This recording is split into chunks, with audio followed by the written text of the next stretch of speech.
many thanks for staying with us and welcome back to the morning show here on Arise News. It's time now to review headlines in today's newspapers with ombudsman of This Day and Arise Media Group and This Day Newspaper Limited's Group Executive Director, Kaide Kamalafe. KK, it's so good to have you back. Good morning, Abby. Good morning. Good morning, KK. Nice good to have you back after a long while.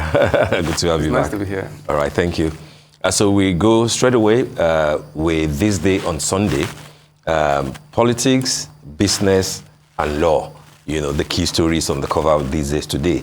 The lead story says PDP stakeholders express outrage, disbelief over Wike's anti-party activities. The riders a major boost to his electoral chances.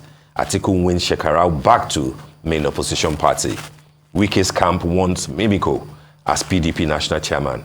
Prefers Saraki to lead presidential candidate. It looks like Saraki... Mimiko has suddenly, come onto the scene instead of Arakpaja that we were hearing before. On top of that lead story, 2023, Tinubu commends Buhari's decision to support APC candidates. Only a united party will guarantee victory, says Oshomole. And the two business stories on the strip and on the window, Emefiele, CBN's focus on economic diversification, yielding dividends. That's on page 10 of today's This Day. And then excited by CBN $265 million. Foreign airlines reintroduce lower class tickets. Aviation stakeholders hail release of funds, seek permanent solution. Says CBN's action saved Nigeria's image. And last but not the least is the story on Bakassi Peninsula. That's on page 6 of today's paper. Nigeria, Cameroon to return to ICJ, International Court of Justice, for judgment clarification. Those are the stories, KK. Yeah, thank you. Maybe we should also take a look at the front page photo of this. Yes, the Kano thing. It's a development story, and right, it's very important. It has to do with public health. Because at least like the mood now is as if COVID is gone totally. Gone, but we know that WHO has not yet declared ended the pandemic. that the pandemic has ended. That's true. It is not the time to let it go. So what the story there is, a very positive one. Yeah. That the government, is rating states. Each state in terms of performance. Yeah. In terms of in terms of performance. Yes. In immunization by the states. Okay. And Kano State, good news for Kano State. That's right. Kano State is rated as the most improved. So I think the message there is yes. that all the states, should be up and doing. That's right. In terms of immunization, the first jab, second jab, booster, and as maybe and mobilize people and still get ready and be on alert against the pandemic. Yes, the political story. I think one thing that is common, to all the political stories on the front page is that it has to be with the question of what is the place of the party in this 2023 politics. Because it's got that, especially not the party, that the focus is on individual, but on the election day, yes, you're not going to find the emblem of any candidate, on the name of any candidate on the ballot box. It's going to be the that party, of the party. And the Constitution says that Nigeria is practicing a multi-party democracy. Nobody contests this election unless it is done on the platform of the party. There are no independent candidates. So, that's right. So that means, so what it points to is that, as politicians, go about their game plans and their permutation, I think much respect, should be given, to the place of party, the integrity of the party as a very vital institution of democracy, But when you see people, taking positions, which, tend to hold their party in contempt, then it runs, against, the grain of things, as they should be. So, for instance, that is maybe in one breath, that's what explains the feelings of the PDP stakeholders who are wondering while Governor Wike could brazenly taking steps that seem to question the integrity of the party, and in another breath, maybe on a positive note, the presidential candidate of APC and their former chairman, are happy on the fact that they are happy that their party is pulling together and trying to appeal to members members that, that should, keep on. Especially that President Buhari, came out recently and saying that he will not take any anti-party position. That he support candidates of the party. So just like an opposite of what is happening in PDP. Why PDP stakeholders are worried, that a very important, a very, crucial, a very important member, of the party who is aggrieved, is alleged to be taking anti-party activity. APC is trying to emphasize the importance of the party. Then I think we should also quickly take the ICJ, the Bakassi story. Yes. It's been more than 20 years. We have it on a number of other, on the cover of other papers. And it's a very important story, Since the ICJ judgment 20 years ago, I think it's significant that the implementation, has continued, steadily. Yeah. I think that is on a positive note. That you have this joint commission between Nigeria and Cameroon, they've been working.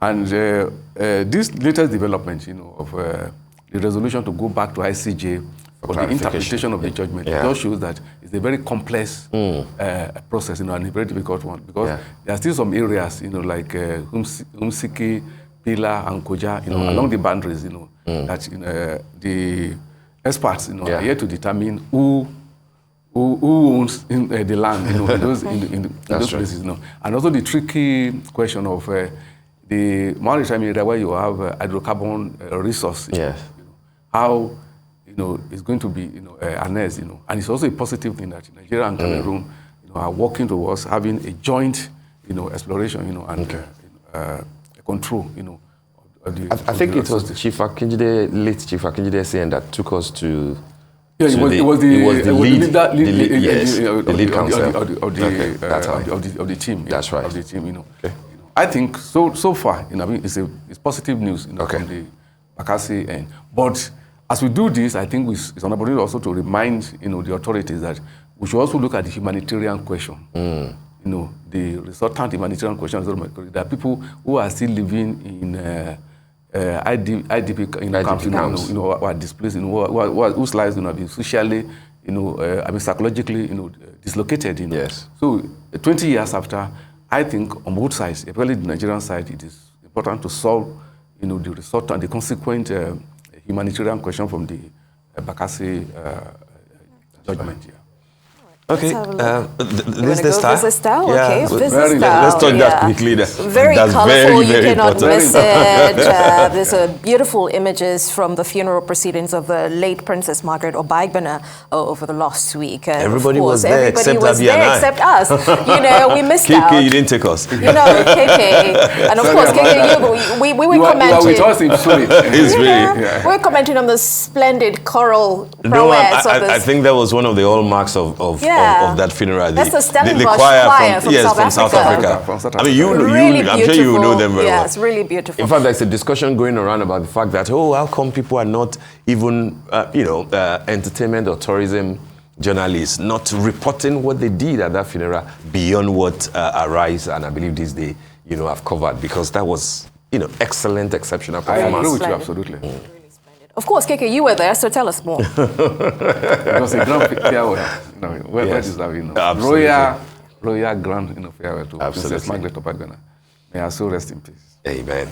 Okay, let's take the Sunday Punch very quickly. The lead story there says, INEC warns against campaigns in churches, mosques, violators risk imprisonment. Says masqueraders shouldn't be found at rallies. Masqueraders. APC, PDP promise issue-based campaigns. CSOs advise against distractions. Commission to begin ballot paper printing after CVR cleanup. And I think that can go with what Festus Keyamo is saying on page 5 of today's Punch. Stop political predictions, Keyamo tells pastors. Those are two key stories there, but I see that the lecturer's exodus portends disaster for the future. That's from Professor Adeniro. If you, the political scientist. Exactly. I think there's another newspaper, yes, The Nation, that says anxiety as ASU NEC convenes for crucial meeting over strike. So I thought that, if we take what Professor Adeniro is saying with what the development with the ASU, is an interesting development that Nigerians will be interested in. Yeah, I think the mood of the nation now is that ASUU should follow the strike, while at the same time, the federal government should be more responsible. You know, I mean, the question of funding public education is, in terms of policy, the policy for it is the responsibility of government. That's right. And the government cannot abdicate that responsibility, and nobody should rationalize it. Right. Everywhere in the world, just recently, President Biden, approved, money, to compensate, people who have been paying, loans, That is, so the federal government cannot abdicate that responsibility. But at the same time, given the condition of students, I think ASUU should call out the strike, and then, explore alternative, putting pressure on government. But it's important to look at this INES one. I think it's a very timely one. Very. And it's significant, because I'm sure it will come as a surprise to many people that what people have been doing, making this a circuit, across the churches, and churches have become like and even some pastors, yes. Some imams, turning, churches and mosques, to a campaign ground. Campaign ground, illegal. Political platform. It is illegal. It is illegal. And given the situation in which we are now, it is even dangerous. Because when you look, essentially, what the introducing religion into politics, is just a huge, distraction. And it complicates the process. Rather, political parties and their candidates should focus on the issues. People should be more interested in discussing how they are going to solve the power question, how they are going to solve, the mounting, problem of insecurity. How now we're talking of the ASUU strike, yes. which has been, on, the decline in public education, especially at the tertiary level, has been on for decades. What formula, do the parties and their candidates have, in solving it? Tackling it. So I think that is more productive than people, going around churches and mosques, and just...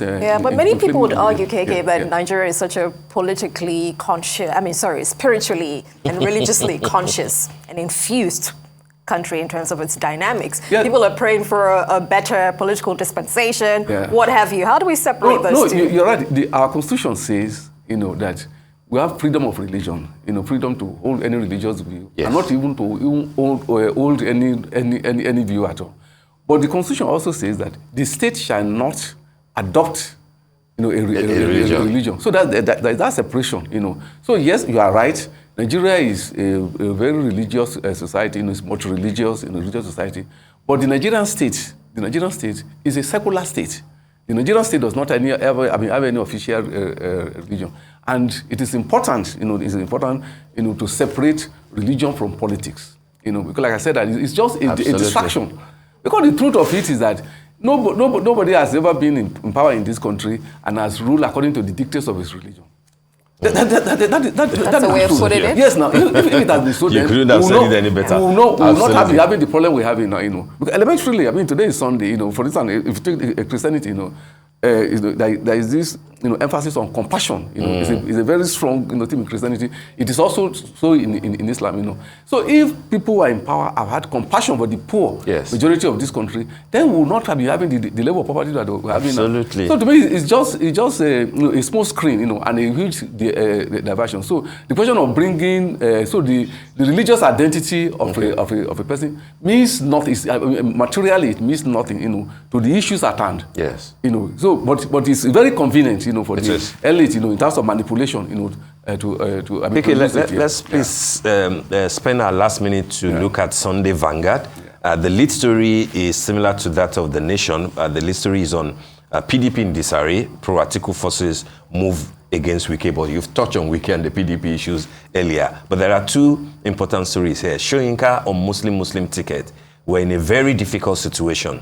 Blast those who say he installed Buhari. That's from Professor Wole Soyinka, who, by the way, is moving to Abu Dhabi, on a lecturing program. That's a privilege, information. That's a great one. And secondly, battle over Tompolo's pipeline contract deepens. We had a guest, yesterday, where we spent an extensive time on the Tompolo theme. Men attacks Northern Group.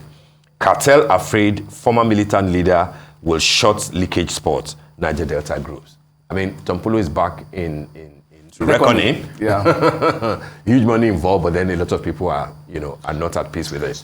Just few seconds. Yeah, I think it's a challenge of managing the policy. I mean, the government has taken the step. It's a policy step on part of the government. So I think the challenge now is how to manage it in such a way that the result will be achieved. If by awarding the contract, if that will solve the hemorrhage, the economy suffers in terms as a result of oil theft. Yes. Very good. I mean, it will be good for the economy. But like I said, to be able to achieve that, the management of it, is very important, and that is ensuring that the stakeholders, yes, in the oil-bearing communities, are taken along, so that in an attempt to solve a problem, you don't create, another problem. Absolutely. So that is the challenge. Thank you so much, KK. And as you said earlier, it's been good to have you back.